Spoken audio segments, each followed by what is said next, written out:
असंच म्हणायचं की केस ही आता क्लोज झालेली आहे एकूणच पोटगी दिल्यानंतर. बघा, हे पोटगी शब्द वापरणं बरोबर नाही होणार, कारण पोटगी शब्द हा आपण एक लग्नाच्या संबंधाबरोबर जोडतो.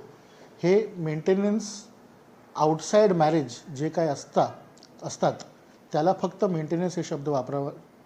आता ह्या केसमध्ये तिचे मेन जे क्लेम आहे करुणा शर्माने बरेच क्लेम केलेत. आपल्याला सगळ्याला माहीत आहे की करुणा शर्माजी हे 2020 पासून येऊन कुठलेही काही केस फाईल करतात. त्यांनी मुंडे साहेबांच्या विरुद्ध इलेक्शन पिटिशन पण फाईल केलेलं आहे. जे जे कोर्ट आहेत त्या सगळ्या कोर्टात त्यांना जायचं हक तर आहे, पण ते हक बजावतात पण आहे आणि जातात आहे प्रत्येक कोर्टात.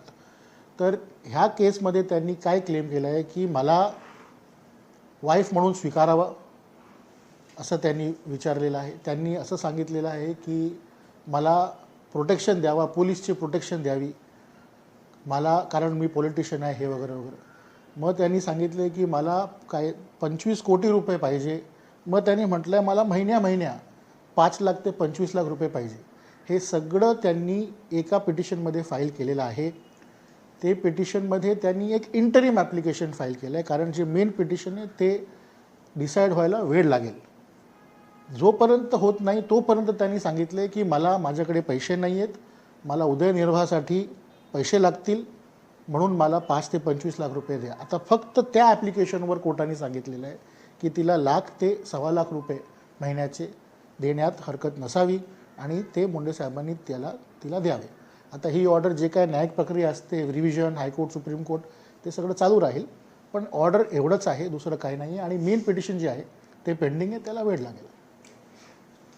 टोटल 2 लाख 1.25 लाख रुपये आणि 75,000 रुपये असं कोर्टाने सांगितलेलं आहे. माझं एवढंच रिक्वेस्ट आहे की कुठलाही कोर्टाची ऑर्डर आलेली आहे, तुमच्याकडे ती ऑर्डर आता पोचलेली आहे. ऑर्डर बघून पॅराग्राफ नंबर 24 आणि 25 हे वाचून रिपोर्ट करा. काही चुकीचं रिपोर्ट कोर्टाच्या ऑर्डरबद्दल व्हायला नको. कुठलाही त्याच्यामध्ये ॲलिगेशन मुंडे साहेबांबद्दल नाही आहे. मुंडे साहेबांनी हिंसा केलेली असत तर कुठे कंप्लेंट पण नाही आहे. एवढंच आहे की आजूबाजूला एवढं न्यूज चालतं आहे म्हणून हे पण त्याच्यामध्ये फक्त चुकीने ॲड करू नये, तेवढीच विनंती.